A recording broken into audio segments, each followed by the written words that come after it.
ஜெயலலிதா அவருடைய பிறந்தநாளை முன்னிட்டு வந்து பார்த்தீங்கன்னா, எடப்பாடியார் வந்து எல்லாருக்குமே ஒரு 10,000 ரூபாய் வழங்கப்படும் அப்படின்னு அறிவிச்சிருக்காரு. இந்த அறிவிப்பை எப்படி பார்க்குறீங்க? அது கேட்க சந்தோஷமா இருக்குங்க சார்.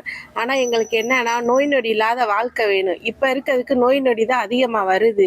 எங்களுக்கு வந்து சந்தோஷம் உழைச்சோம், கஞ்சி குடிச்சோம், நிம்மதியா இருந்தோம். இப்ப வந்து அப்படி இருக்க முடியல. உழைக்கவும் போக முடிய மாட்டேது. காசு வர்றது எவ்வளவு காசு வந்தாலும் எங்களை மீறி செலவாகுது. ஏன்னா விலைவாசி பூரா கூடிருச்சு.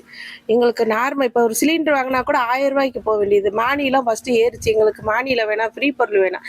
நார்மலான வாழ்க்கை இருக்கட்டும். நாங்கள் நல்லபடியா உழைச்சி எங்களுக்கு ஃப்ரீ பொருளே வேணாங்க சார். நம்ம மக்களை எங்களை வந்து யார் காப்பாற்றணும்? மக்கள் இவங்க தான் காப்பாற்றணும். அவங்க வந்து இவ்வளோ செய்கிற அவ்வளோ செய்கிறது தேவையில்லை. நல்லபடியாக நல்லா வரட்டும், தேர்தல் நடக்கட்டும், நல்லா பிரச்சாரம் பண்ணட்டும்.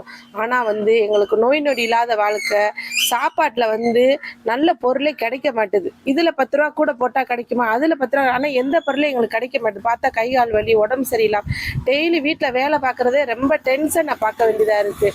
முதல்ல நாங்களாம் சின்ன பிள்ளையில இவ்வளோ டென்ஷன் இல்லை, அம்மா அப்பாட்ட இவ்வளோ சேட்டை இல்லை, பிள்ளைகளுக்கு செல்ஃபோன் வந்தது ரொம்ப இதாக இருக்குங்க சார். சொன்னாலும் இது அதுன்னு பிரச்சனையாவே ஆகுது. தவிர எதுவுமே தீர்வானுமே ஆக மாட்டேங்குது சார். எங்களுக்கு வந்து நல்ல ஒரு சமுதாயம் வேணுங்க சார்.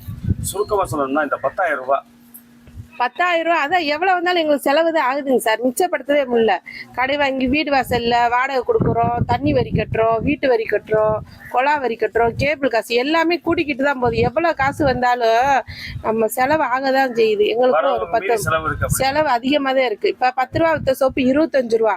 நாங்க என்ன நினைக்கிறோம், வந்தா மக்களுக்கு எல்லாரும் நல்லது செய்யணும். 10,000 ரூபாய் பெருசு கிடையாது நம்மளுக்கு வந்து. கடைசியே வந்து இந்த விலைவாசி எல்லாம் கட் பண்ணி இந்த எங்களுக்குலாம் ஓய்வு பண்ணோம்னா அந்த பிஎஃப் ஆப்ஸ்ல அதெல்லாம் என்ன அதை வந்து அந்த இவர் வந்தா நான் கொடுத்துருன்னு சொன்னாரு. அதை பத்தி அவர் பேசவே இல்லை. கவர்மெண்ட்டுக்கு நல்லது செய்யறாரு, எப்படி செய்யறாரு. இந்த 10,000 ரூபாய் இன்னைக்கு இருக்கக்கூடிய சூழ்நிலையில கிடைச்சா உங்களுக்கு எப்படி இருக்கும்? 10,000 ரூபாய் கிடைக்கிறது பெருசுதான், ஒன்றும் இல்லை. வாங்கி கொடுத்து நாளைக்கு வந்து அவரு நீங்க 10,000 ரூபாய் கொடுத்துருல மக்களுக்குன்னு அவர் சொல்லிடக்கூடாதுல்ல. மக்கள்கிட்ட ஏன் அதையும் நாங்கள் யோசனை பண்றோம்ல.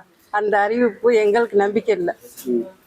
எங்களுக்கு விலைவாசியை குறைங்க, பஸ் கட்டணத்தை குறைங்க, வரிகளை குறைங்க. எங்களுக்கு நார்மலாக சாப்பாடு பொருள்களை பொம்பளைகளுக்கு அந்த இது பண்ணுங்க. சும்மா அதை இதை கூட்டுன்னு நாங்கள் என்னைக்கோ நாளைக்கு பஸ்ஸுக்கு போகிறோம். எங்களுக்கு பஸ் ஃப்ரீ பஸ்ஸை தேவையில்லை. 100 நாள் வேலையும் தேவையில்லை. 100 நாள் வேலைனா அந்த 100 நாள் வேலை வந்து எதுக்கு போடணும்? விவசாயிகளுக்கு போய் பார்க்க சொல்லணும்.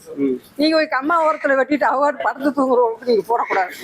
அதை வந்து நீங்கள் செஞ்சிடணும். சாதாரண மக்கள் கூட பிழைக்கிறதுக்கு எந்த ஒரு வாய்ப்பும் இல்லாமல் விலைவாசி ஏறிக்கிட்டே இருக்கு. இந்த 10,000 ரூபாய் அம்மா பிறந்த நாளைக்கு அறிவிச்சது மன மகிழ்ச்சியா இருக்கு, நல்லா இருக்கு. இன்னைக்கு இருக்கக்கூடிய சூழ்நிலையில இந்த 10,000 ரூபாய் உங்களுக்கு எந்த அளவுக்கு உதவியா ஒரு ஏழை எளியதுக்கு பூராமே எல்லாத்துக்குமே கஷ்டப்படுற குடும்பத்துக்கு பூரா ரொம்ப ஒரு பயன்பாடா இருக்கு.